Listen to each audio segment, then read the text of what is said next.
Welcome, friends. Hey, thank you for joining us today.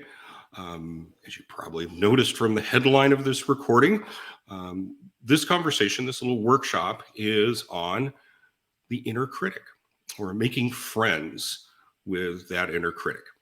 Okay, so now just for clarification, state, what is the inner critic? Well, that's the small little voice that we all have within us that kind of is rude.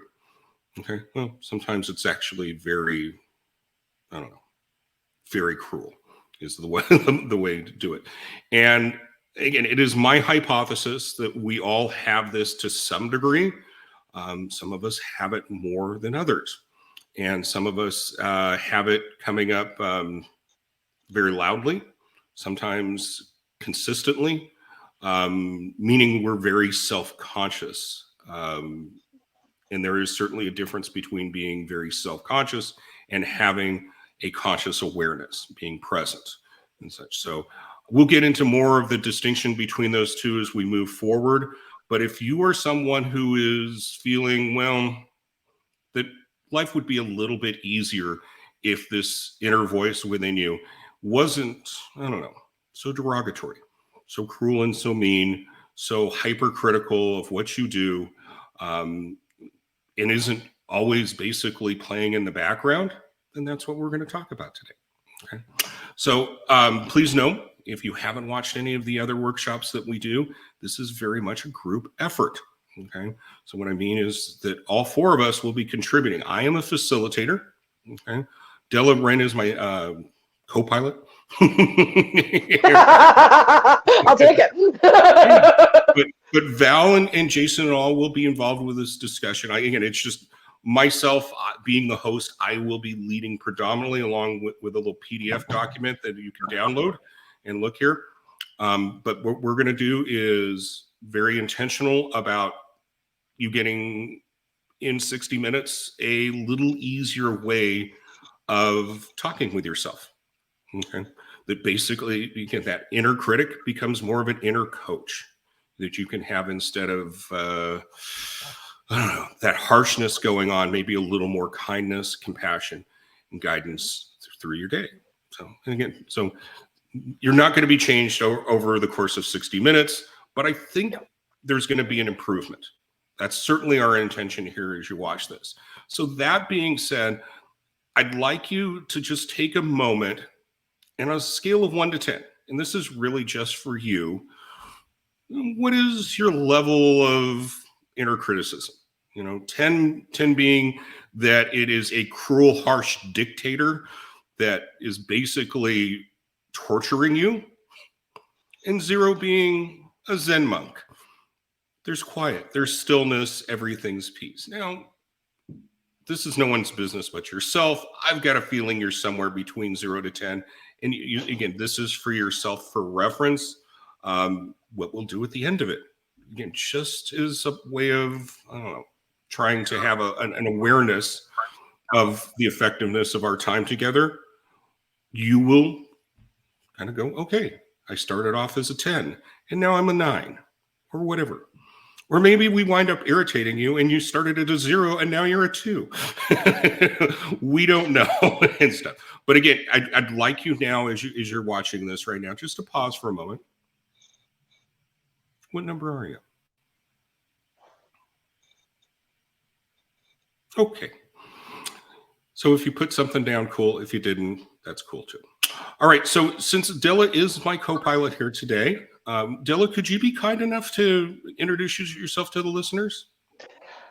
I am Della Wren. I'm an author, and I focus on what I call spiritual self-mastery. It is mastering yourself within the experience without actually needing to change the experience at all or make anything be different than what it already is. So the idea is that we become aware of ourselves, we're feeling and what we're thinking, and instead of constantly reacting, we're learning how to instead consciously respond to what's going on around us. Great. See, she's the right person to be here. And such. So again, since we also have other people that are going to be helping in this discussion, I will go to my bottom right, or is that left? Depends on what screen you're looking at. Val, could you be kind enough to share with the audience a little bit about yourself?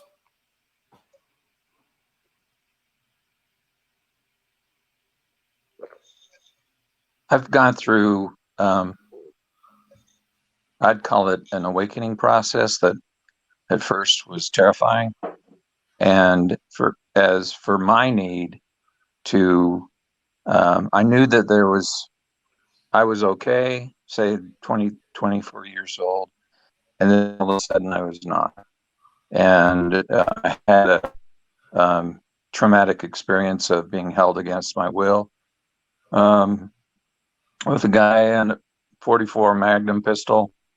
And I went out of body, and I, after that, developed panic attacks. And so I'm 67 now. I've spent till now integrating that witness into, you could just say, human experience.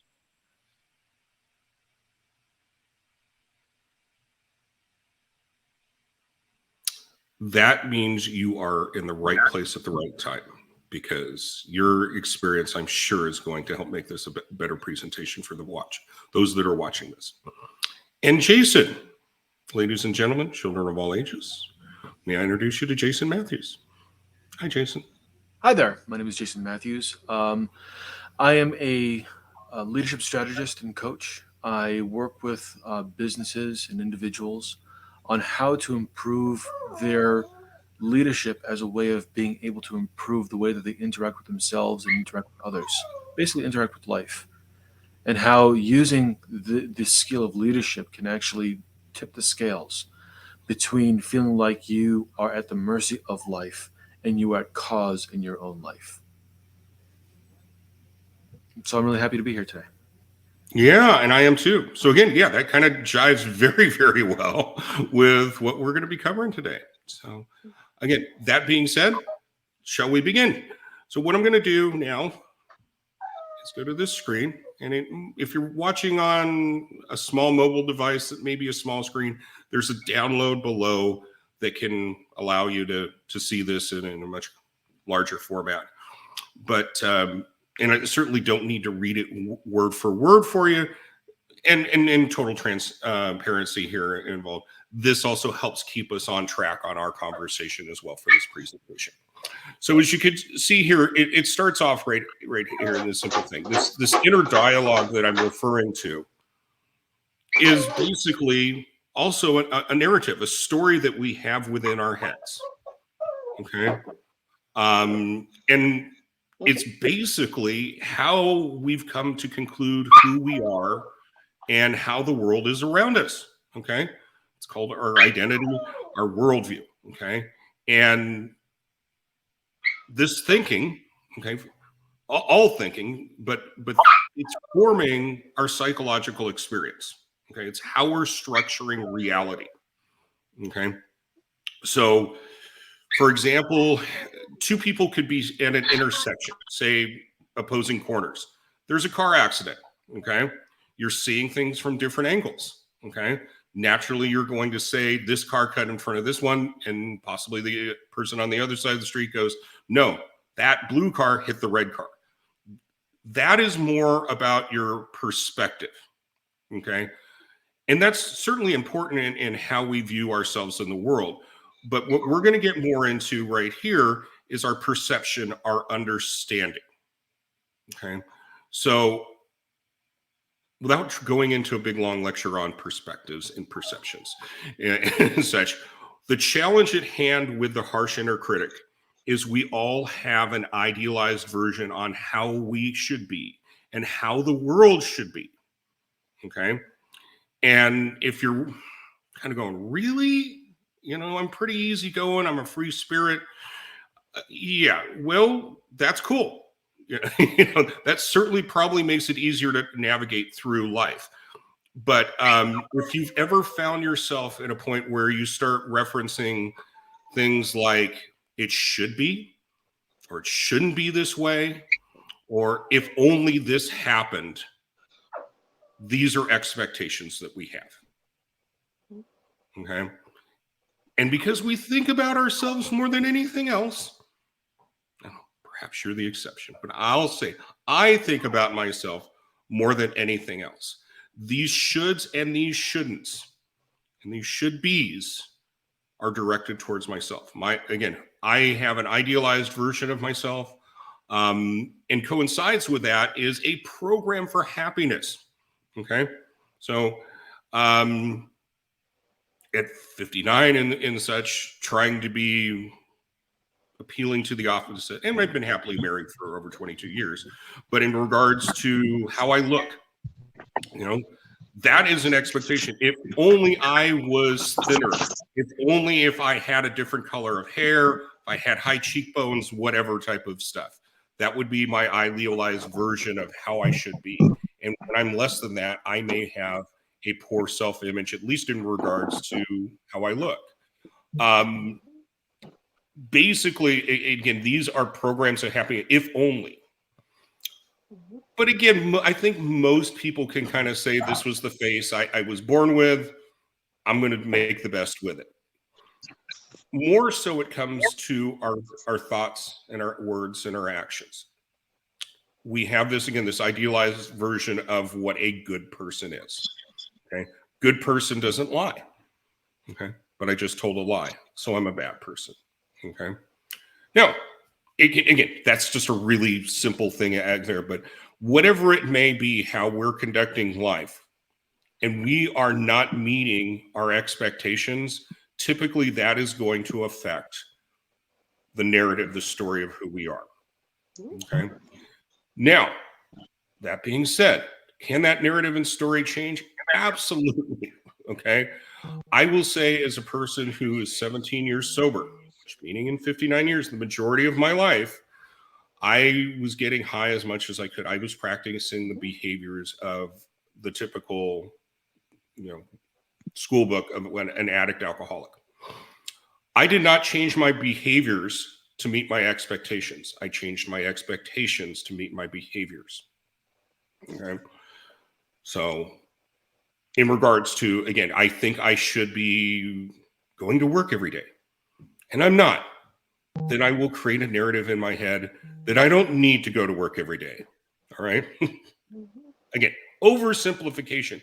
But what I'm getting at is we carry with ourselves an inner narrative of how things should be, and we can adjust that narrative, and we can take it to a way that becomes harmful, or it can become helpful. Okay. And frankly, no one gets to decide what's harmful and what's helpful. Again, it is a process. It is an ebb and flow. But where it kind of gets stagnant is it got down in this document you may have already read, is when we get to the point where we say we can't change, we can't adjust things and such. That's when things, again, speaking for myself, can get really, really frustrating.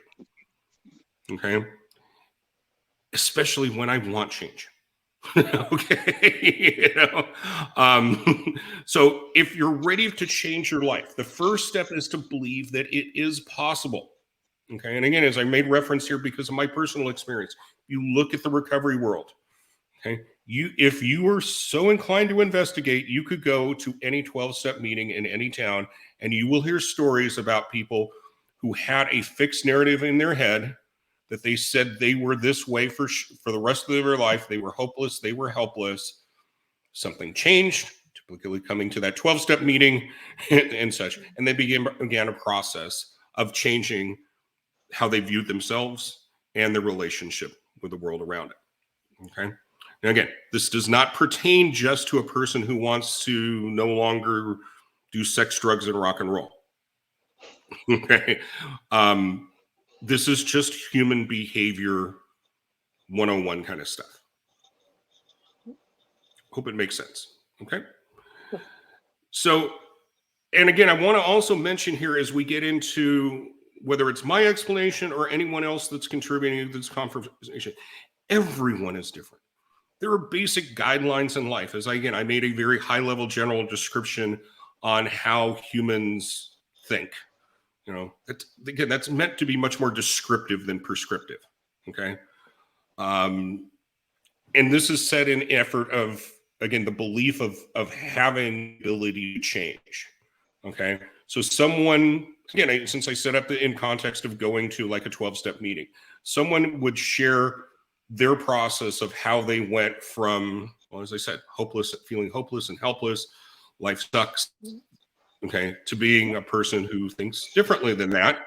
Okay. How they did that is how they did that. Okay. And it's very valid. That is how it worked for them. But even though it may be helpful for you, that does not mean that that is the way it works for you. Okay. And especially, again, we're talking about expectations. If I was able to go and lose 50 pounds in 6 months, okay, and let me show you how I was able to do this physical transformation, okay, and you're like, yeah, I'm going to go on that diet, and you wind up in I don't know, 6 months losing 10 pounds, okay, that's going to typically frustrate a person and will therefore oftentimes go, I can't do it, which again is an inner narrative that we have in ourselves. Okay. And again, the purpose here is to take the tendency that we would have, I can't do this, I'm not smart enough, I'm not strong enough, I'm not capable of doing what I desire in life, and turning that around to going, okay, all right, I guess Randy's method of losing 50 pounds in 6 months just isn't for me. If you can, again, you can be honest and humble with yourself and just be an observer of what is going on and what's not, the odds are in your favor. Okay. And this is, again, as I talk about in the PDF, the power of hope. Okay. Hope does not heal, but hope is what keeps us continuing on in the process of actions that lead us closer to our desired objective. Okay. So combining the power of hope with practical guidance, with tools, again, I've referenced groups. Again, I have found having community around me, and it doesn't, frankly, in this phase of my development, it is not going to meetings all the time. It is having close, trusted friends. And doesn't mean we all gather like this workshop and such. There's a lot of one-on-one conversations where people can help me, give me guidance. It's the proverbial voice of wisdom, because my head is too noisy, way too busy. That harsh inner dictator has decided to put me on the rack and stretch me and make me say uncle and stuff. They can remind me of things because they're much more objective about this. They can bring me back to center, get me grounded, and go, yeah, I'm not as bad as I think I am. Yeah. And sometimes, frankly, also, they can remind me I'm not as hip, slick, and cool as I think I am either. It's, again, the word is balance, okay? Again, this is a process. It's dynamic. It's going to ebb and flow. What I'm trying to do, again, is I'm using the words expectation, but having realistic expectations as you go through and you're changing your relationship with yourself. And so, again, if you've watched any of my other videos or posts and stuff, I make reference to changing your relationship with yourself will change everything. Okay. You change your identity, the narrative of who I am and how I interact with the world and such. And it can go from being this, again, this hypothetical person who says, I'm hopeless, I'm helpless, I have no say in my life, to being someone going, yeah, there's a lot of things I don't have any control over and stuff, but I certainly have say in this matter. Okay. So that being said, I know Della's story a little bit. Della, would you be kind enough to share your perspective on what I've said here? Yeah, because I started at hopeless and helpless. And I started with that story of blame that said that it's your fault I feel this way.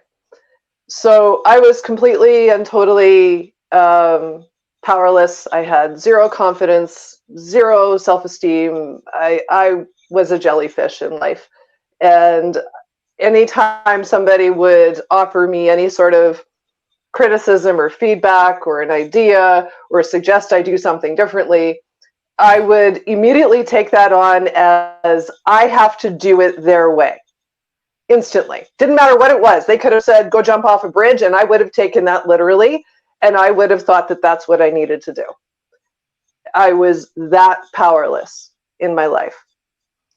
And so what I started to do was, my favorite question in life is, how much pain do you need to be in before you do something differently? So I hit my own version of bottom and started to question how to fix it, how to change it, how to make it better, how to solve the problem. And the guidance was, just deal with yourself. You can't fix this, the world around us. There's no solution there. You have to deal with yourself. And that's where I started from. I just started asking questions. How does this work? How is this supposed to work? What is this supposed to look like? So everything that I got came intuitively. It was all me doing my own work by myself, because I was so completely powerless that I would have given up my power to what Randy said or what Val said or what Jason said. I would have just given that up. And I would have said, okay, I'm going to do it their way, because that was how I functioned. So I taught myself how to not be powerless. But the first step in that was changing my perception of how I saw the feedback that I was getting from other people, and realizing that they were offering me their perception, but I didn't have to take that on. And that was key. When I stopped blaming the outside world for how I felt within myself, life changed instantly. That moment of realization right there, I remember that day. When that happened, magic.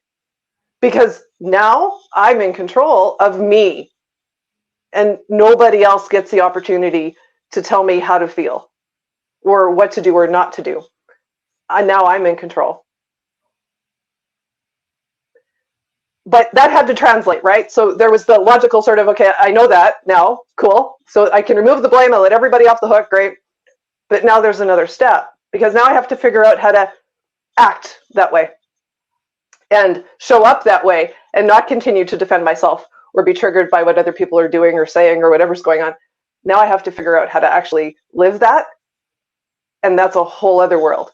So, and it translates in when I talk in my work, you'll hear me talk about the idea of perception, how we see it, how we feel about what we see, and then the behavior on the backside.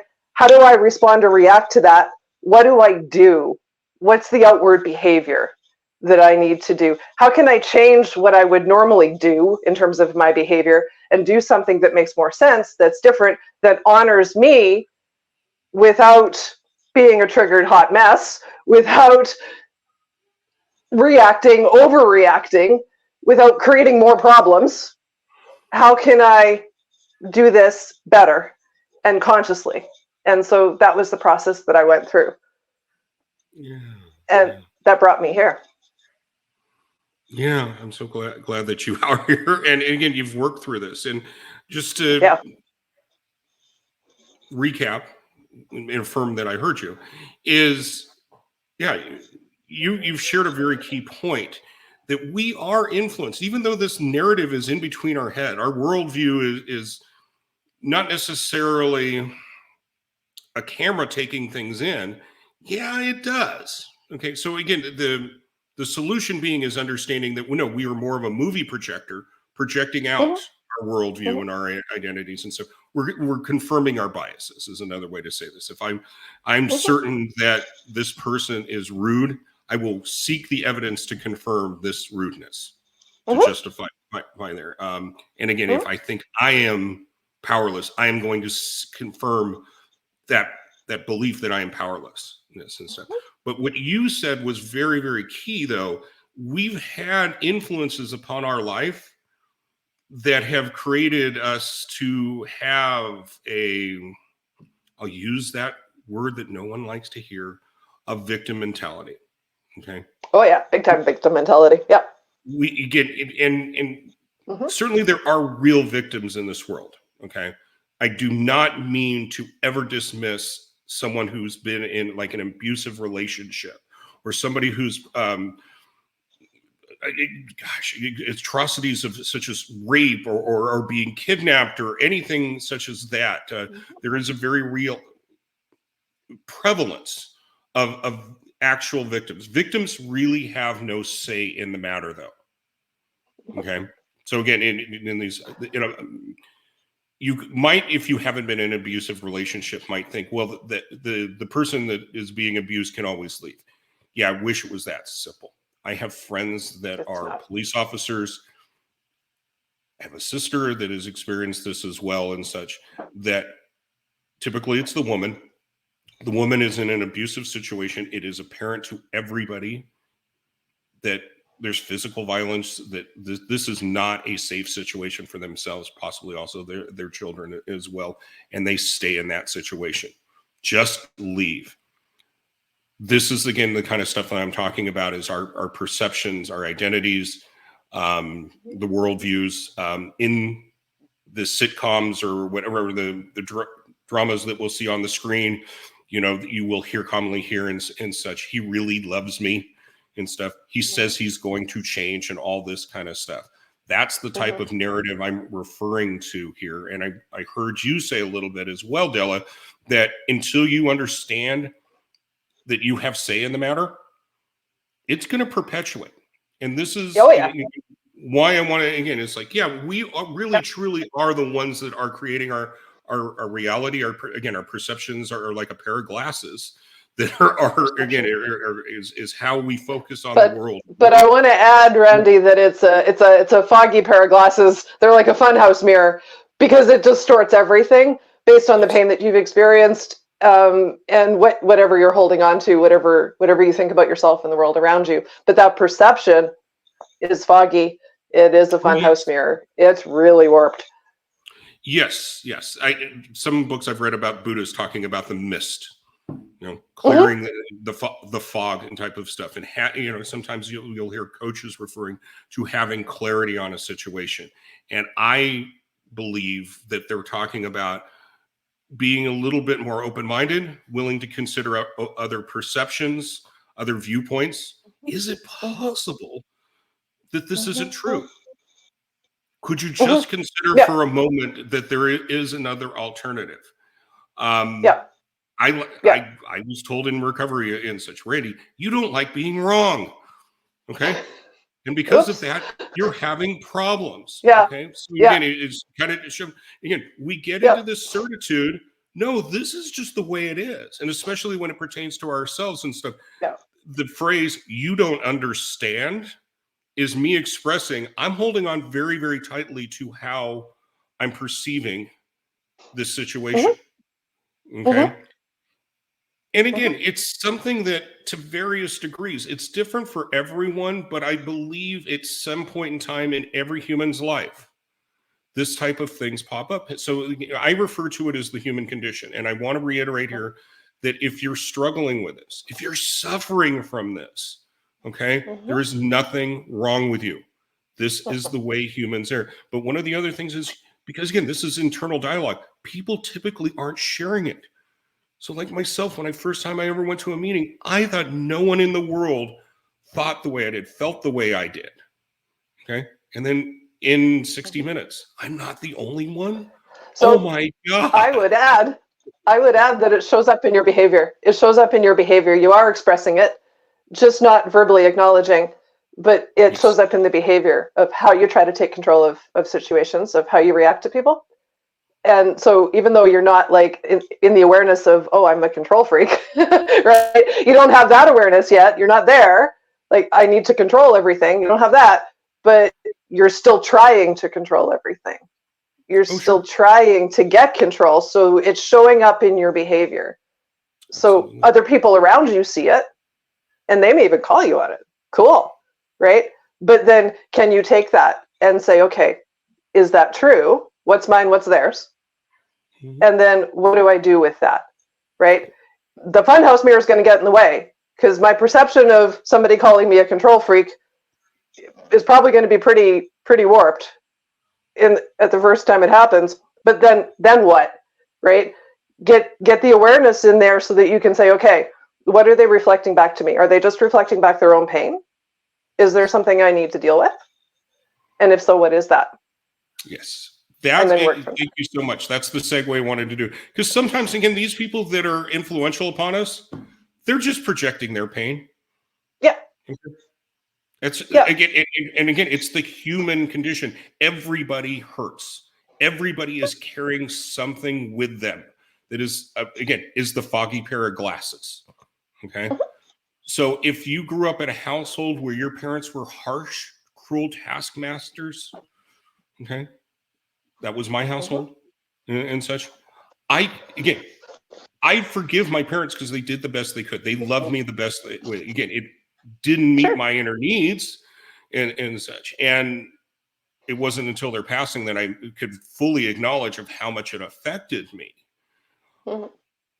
But again, that was just how they were showing up and how I'm showing up. And when I talk about the relationship of ourselves, again, it's very much intertwined with our relationship with others. Again, our worldview, and again, especially our parents in our developmental years will put us in a situation or where we create our situation, if that makes sense. And I think this is a great time to get Jason's perspective on all this. Being that you are someone who's an expert in behavior, what are your thoughts, Jason? Well, there was a lot that was shared. So, what exactly? Like I said, there was a lot. So I want to be able to provide something that's valuable. When talking about this, what is it you really want to shed light on?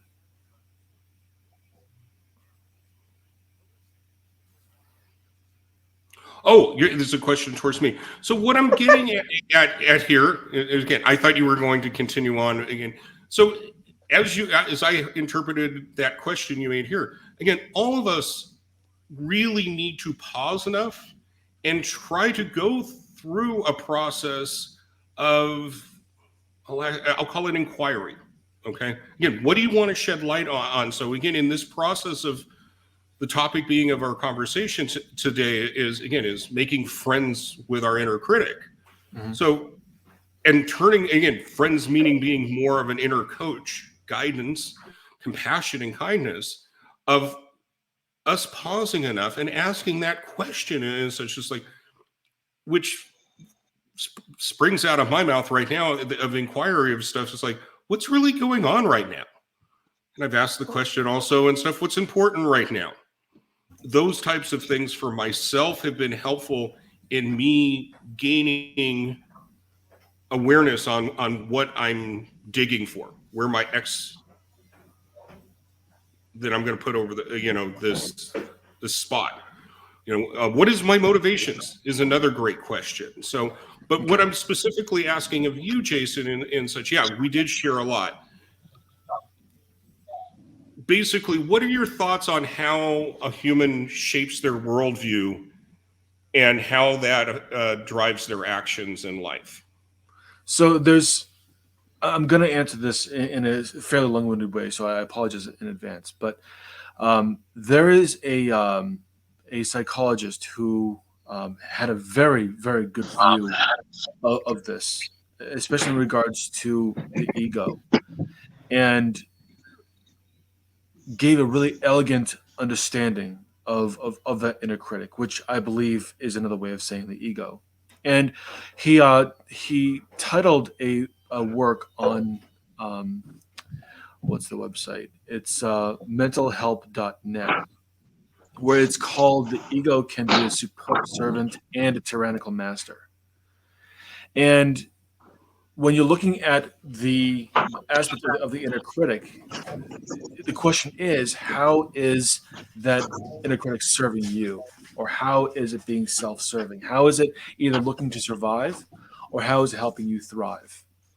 And it can be either one. And it really depends on how you understand the ego to be right now, and how you interact with it. So it's the way that I've understood it, that when you understand the four ways that you can interact with the ego, it's a reference point, it's a skill set, it's a developmental tool, and it's also a imagery of how you think you are in that moment. And the more you understand the way that you interact with your ego, the better you are at being able to see your world for what it is, internalize your environment, and be able to approach it and interact with it with a way that is going to provide a sense of not only value for you, but value for others. And so it's all about that perspective. How are you going to show up? What does a circumstance mean to you in that moment? How are you going to internalize it, and what are you going to do about that? And making sure that everything that you do, if all you do is think about how is this affecting me, well, you're going to see things through that lens. There's this great one thing that I really took from the movie The Secret, which I think was a big waste of time except for other things, was the idea of when you make an intention out there, the universe just says your wish is my command, and it just provides you the feedback of what you are thinking in that moment. And when you say, "Well, I'm going to be victimized by my reality," yes, you are. Your wish is my command. I'm going to learn from the experiences that I have, and I'm going to use life as a teacher. Yes, you are. Your wish is my command. And making sure that whatever the key is, how are you going to show up? How are you going to interact with your world? How are you going to perceive what you experience life to be? How is that going to affect you, and what are you going to do with it? And so understanding those dynamics and knowing that, yes, the ego is a reference point by understanding yourself. It is a skill set of intelligence. It's also a way of developing yourself over time, and it is an imaginary sense of who you think you are. And it's also a way of being able to understand when the more self-serving aspects are coming up and how to identify them, and how to either move past them or use them in a way that's not self-serving. And I find that is the best way to really overcome the idea that your inner critic is out to get you, or that your inner critic is a demonstrable tyrant. It's more than that. It's something that you can actually partner with, and that you can learn to have serve you, rather than you being a victim of it. Thank you, Jason. Yeah, I think that's very, very helpful. And for time interest, I'm just going to segue over into Val. Val, Hey. would you be interested in sharing how you see how a human's perception drives their thoughts, their words, their actions? Yeah, it depends on if it's an inclusive view, all inclusive, or if it's a projected, divisive thought of self and other. And there also can be divisiveness within the self-image. That there's a part of me that is very satisfactory based on material gains or appearances thereof. And then there's one who is not satisfying the needs of the ego's territorial belief system, and then turns to attack in terms of doesn't even know it's attacking its own perception. And so all inclusive is very functional if you can get there, and excluding and trying to fragment what's acceptable to you and not is basically the stairway to hell. I know what hell on earth is like. There may be a heaven and a hell in the next realm, but yes, I know what it's like to descend. It basically comes down to the thought made self, which begins with human conditioning to survive in this world, that you have to accommodate what's seen as your outside resources to live. And if you don't compromise and take those as something that you obey, then it's not likely that you will survive because you'll become an outcast. So that is how our default mechanism called ego comes into being. And the earlier that there's more conflict, the less ability to communicate there is, because then it has to rely on the survival mechanisms. And so the way that I look at it is to see it as the difference between the authentic self and the artificial, material-minded man power structure made self. And so silence, coming back to silence, kind of cleans the slate. And in that internal silence, there's a connection to a part of ourselves I call the authentic self. And that one comes from being the heart's, the heart-centric part of our being. That's just how I operate, and it works for me. So that's kind of it. Sorry for all the problems coming in and out. When that PDF was up, I was not able to participate. Gotcha. Well, and we're going to go back to the Okay. PDF as we close. So I'll just to give you a fair warning, but I'm glad you're participating. But yeah, so Well, what you touched on is the end game. Yes. Mm-hmm. It will knock me off. That's all I'm saying. Fair enough. I can see the PDF, but no sound whatsoever except teeny little whispers. Okay. And so just giving you feedback. I appreciate it. I'm learning all the time, especially when it comes to these presentations and stuff. I'm going to do my best to make sure it doesn't happen next time. But since we are live without a net, that's why I kept trying, is because finally when I saw that the PDF was not there, I heard the sound came on clearly again, and I could see you guys. So anyway, this is just probably a phone format. But anyway, I'll go. Okay. But yeah, so just in closing on that, I recognize what you're talking about is really the end zone of getting into a situation when we're talking about the inner critic, or even the inner coach and such. Both of that is an inner dialogue, and getting to the point where that you can, much like so many spiritual masters refer to, is to not have that, like the cloudy glasses and such, to have, even for myself, I'm in the diminishing the inner dialogues and such, and in its place, my language, and I do use the authentic self sometimes, but right now I feel an affinity towards creative intelligence as the descriptive, that there is a wisdom, an innate wisdom that I believe we all have.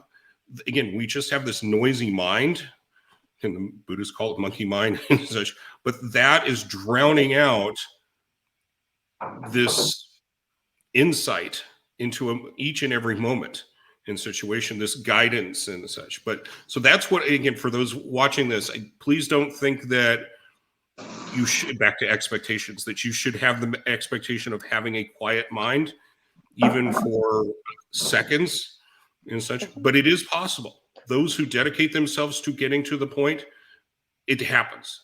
I know it's not a fluke, but it's a dedication that it takes to get there. Yes, Della.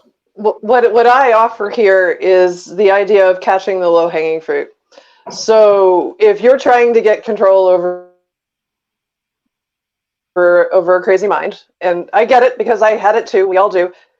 My first step was to catch the repetitive thought in my head. What's the thing that I'm currently playing on repeat? We all have something. And so it's probably the thing you're worried about or stressed about or some future scenario you're going to find yourself in or something like that. What's that thought on repeat? Now shut that down. Just that thought. Don't do anything else. Just get rid of that one thing. Redirect the mind. I like to say redirect the mind like a toddler going after a light switch. Just get the mind out of there and refocus it. Start to become aware of the fact that you can manage your thoughts one thought at a time without trying to manage it all day, every day, 24 hours a day, because you can't. It's overwhelming, especially for people with super busy minds. You're just not going to be able to do that. Pick the low-hanging fruit. Start with the first thought that's repetitive. Work to the next thought and the next thought and the next thought. And over time, if you do that enough, eventually you get to a place where you can mostly manage your thinking and you do have a reasonably quiet mind. That's just the process that I used. It worked fine. Yeah. Which, since we're 45 minutes in here, I think it's time to segue into a closing exercise, which, folks, as you're watching this and stuff, this is talking about basically what Della referred to here, is being present, being aware. For myself, I misunderstood what self-awareness was for years. Self-awareness just kind of knows, hey, my mind's going a million miles per hour. I'm just aware of right now in this moment of how I am. And not just things like I feel shitty right now. Being able to name more particularly is like this shitty feeling. I have a much more definite understanding of it than just that big word. Right now, shitty means I'm feeling really depressed. I am really sad. And again, it's just awareness of in the moment. And this is, again, I only know what worked for me. That's what helped me do what Della was referring to. So that's being said, let's go to this screen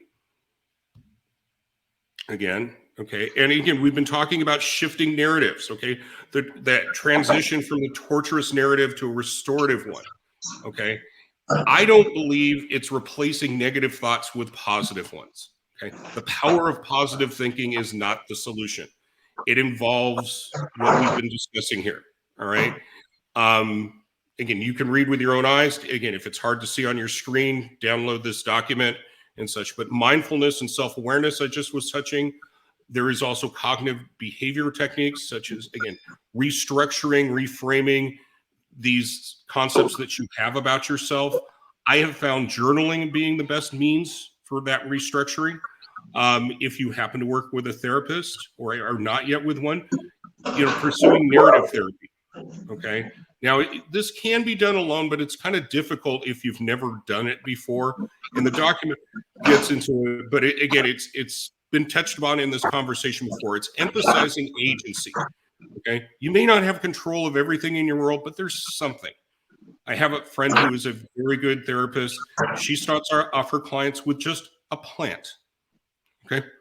If you kill the plant, it's not like you're killing, I don't know, your kid and stuff. It just shows you that you can take care of something and you have some agency on something outside of yourself. You have proof of it. Okay.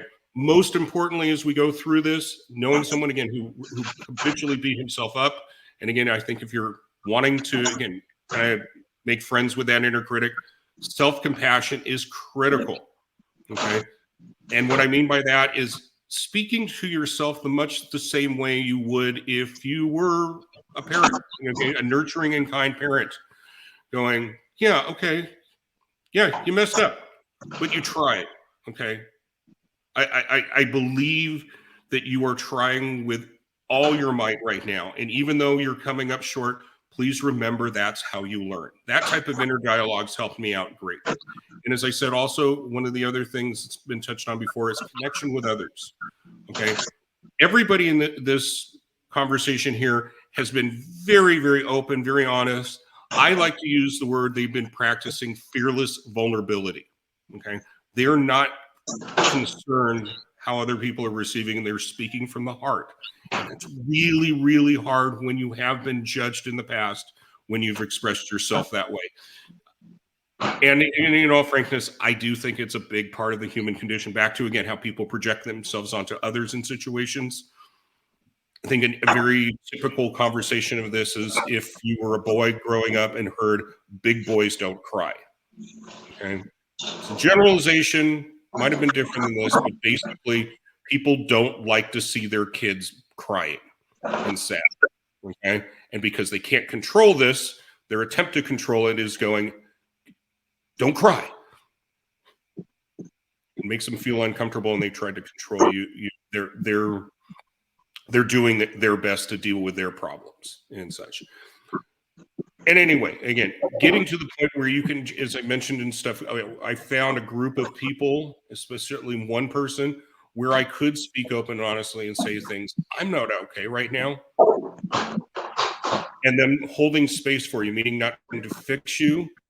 They're accepting you as you are and letting you express yourself. That changes everything. So again, as I talk about here in the document, you can read for yourself, but it's becoming aware that you do have kind of a say in this conversation. Okay, even though you've been very, very much influenced by others, and again, you're confirming your biases in life and such. If you can step back and be the observer, if you can be more objective, because again, the inner critic is subjective. You can be more objective, kind of like you're watching a movie. You know, the advice you would give to a main character in a movie and stuff. Don't go into that room. You know, you will regain your sense of power. And it's a process. It is going to take time. It took a long time for you to be the way you are. It's going to take you a long time for change. And frankly, because it's all new, no one can tell you that, hey, by the way, 6 easy steps in 30 days, you're going to regain your power. Sorry, that's just not the way it is. So again, because a lot of this has to do with expectations, yeah, it's good to have an objective that you're striving for. But if you hold closely on it and as you're moving forward, trying to be able to evaluate as you're going along, am I making progress? And again, this is why journaling helped me really well, and having other people that I could run it by. So in closing, I want to, again, this is in your document and such, but go over a practice that I think will help anyone reframe how, you know, their thinking. Okay. So just in interest of everything here and stuff, I'm going to go over it very quickly, but awareness and acknowledgement, have some way to record what you're thinking. Okay. We all seem to have phones in our pockets. Every phone I've ever had, I had an app that I could take notes on. Okay. But you might be someone who prefers to take notes on paper. Sometimes I write it down on paper, but you can catch yourself engaging in this negative self-talk, and you can come back and review it. Maybe that day, maybe somewhere down the line, maybe never and stuff. But it's just taking something and making it a little more conscious to you. Okay. Then getting into here is questioning the thought, and this is again is confirming the validity of this. Again, I'm not going to go through each of these. You can look at it in your document, but I mentioned about self-inquiry. This is basically self-inquiry. Okay, it's very similar to Byron Katie's The Work. And Val dropped off. Val, personal friend of Byron Katie's, he could elaborate on this a little bit more. If you haven't seen it before, it is very powerful. Byron Katie, it's a woman, Byron Katie. Byron Katie, her work, there's 4 simple questions. This just happens to be my version of it. And again, there's no set way to do this, but is this thought based on facts or assumptions? Okay. What evidence do I have that supports this? Okay. This type of inquiry can make great progress. I have found that going through this type of stuff with my journaling helped me out greatly. I think it really accelerated getting into the results. Okay. Then the next step that we're going to get into here, step 3, again, reframing it. We've touched on this. I don't think I really need to go on to it much more, especially for sake of time. But anyway, what we're doing is we're being able to shift and reframe things. And basically, this is the type of way that you will take something like this is a problem and see it now as an opportunity to learn. Then we get into embracing the refrain. Okay. This is going to help solidify this new worldview, because again, we hold very tightly typically to our worldview, our identity, but this sometimes can be put into the fact of putting like Post-it notes on the mirror, the affirmations type of stuff. If that's what works for you, cool. Nothing wrong with this. But if you're not, it could just be basically reflecting on instances where this new paradigm proved itself and worked for you. Again, you know, that time that I didn't look at this situation as a problem, I looked at it as an opportunity to learn. I was able to get through it much more effectively and really learn something. Okay. And that's what I'm segueing into step 5, reflection and adjustment. So much of what changing this about is reflecting in the neutral manner that I'm referring to. Is Val spoke about doing this in silence. Okay, if we're able to have a clearer mind, or at least a less busy mind, kind of stuff. If we're not overthinking everything, we're much more likely to connect what I've been referring to earlier as the creative intelligence or inner wisdom. Okay. Then we get in here towards the end, in closing and stuff. What we're discussing here again is merely meant to be a guideline, a framework, and it's certainly not meant to just fix you. Okay. Again, personally, my belief is that underneath all our busy thinking, all of our criticisms, all our condemnations, or even all of our exaltations, all the times that we think we're all that in a bag of chips and such, underneath all that thinking, there is something more, something greater, more expansive than any idea that we have. Okay. The spiritual masters speak of it. I have touched on it briefly myself. Someone like Val has had much more experience. I'm sure Della and Jason have had their own unique experiences, and very likely you as the listener have as well too. These moments of being so present. I'll use the words, everything is easy, hence kind of the name of Easier Ways. When we can get into a more of this contemplative, unitive, peaceful state of being, okay, you will have the guidance, the inner coach that will help you get through life in a way that is much easier than having that inner critic that's telling you, well, things are basically, again, are fear-based. When you're listening more to your inner critic, you are more going through life playing not to lose. And when you can shift, and again, this is dynamic, it's a flow, there will be a back and forth of it. But when you can be more in the state of what I've been referring to as the inner coach, this guidance, you will be more like you're playing to win. You realize you can't lose, okay? Because again, what I might think is a problem, how I lost, and how with this type of stuff I beat myself up over, okay? This was a lesson. Okay? You may have heard other people say this, or I've never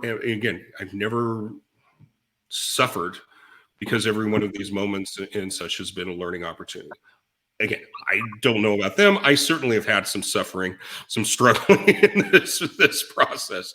And I want to, in closing, know in such that as you go through this, it's progress, not perfection. Okay. But this exercise, this conversation is meant to help you. And last but not least, this is not intended to replace professional care.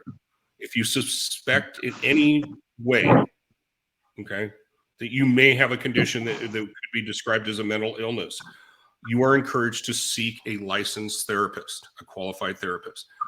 Good friends can help you so much greatly with this, but having a trained professionalist guide you with anything that is need of diagnosis and treatment is left for the professionals. So that being said, any takeaways from the folks that were involved here today? Takeaway. Let's see. So, yeah, takeaways. Lots of takeaways. So the first step is the low-hanging fruit. Get a grip on it and just understand those repetitive thoughts. Understand what's showing up. Start to become aware of that thinking very slowly. Then the second is the questioning, because I'm big on the reframing, on the idea, on Byron Katie, basically, that idea of, is it true? Is it helpful? Is this mine? Is this something I need to do? Is this a problem I can solve? Right? And then working from there. What is the behavior now? How do I show up in the world?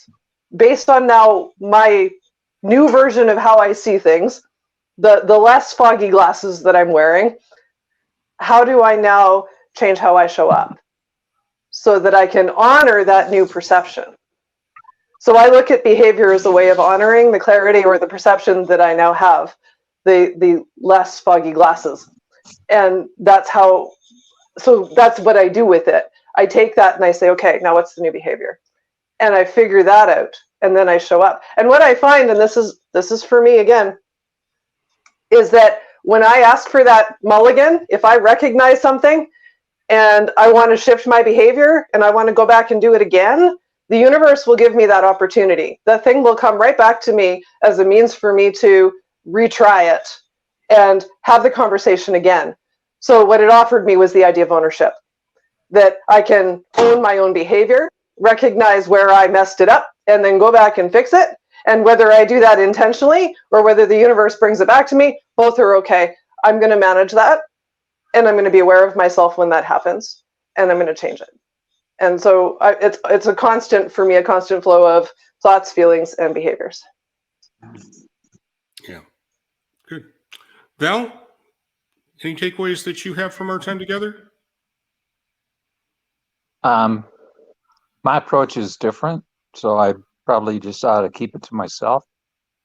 So a lot of this is being in the thought-made world, trying to control the thought-made world, which for me is untenable. And so basically, I had to learn that there's something different than the thought-made self than reality. And it focuses, it's heart-centric rather than brain-centric. And so that's my 2 cents. And I just, so having these conversations, I should just step out. Okay. But thank you for sharing your perspective. I think it's valid. And Jason, in closing, is there any takeaways that you received during this time? Yeah, something that kept on showing up, and this is something that I got from Deb Dana, who wrote. She's a licensed clinical social worker who wrote a beautiful book called Polyvagal Theory and Therapy. And in that book, she talks about how she helps her clients use what's known as the 4 R's. And these are the recognition, the reflection, the return, and the restory. And they're all parts of understanding why we do what we do. There was reference that when we are acting in a way, we're actually bringing up something that we have had in the past, and understanding when that first occurred, when the belief when that was necessary, and understanding that, giving the permission to know that at that point it was valid. Right now it may not be as useful, but it was valid at one point. Provides a decrease of the either the anxiety or the necessity to hold on to that habit. Then understanding how things are different now and how things can proceed forward because things are different now, and different strategies that can be used to create a better way forward because things are different now than when they were. It really helps to allow for that new perspective and creating new experiences which provide new results, and then being able to adjust to those, understand what they mean, and move forward from there.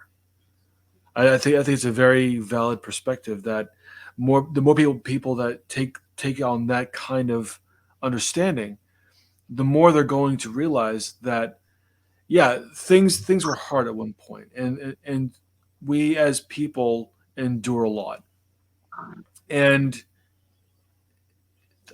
this too shall pass. And being able to live with the fact that it's not permanent, regardless of what your circumstance is, whether it's the highest high or the lowest low. It's going to change, and that is the big constant, and being okay with that, and working with it, and finding out what else can I do, or how else can I show up with while this change is taking place.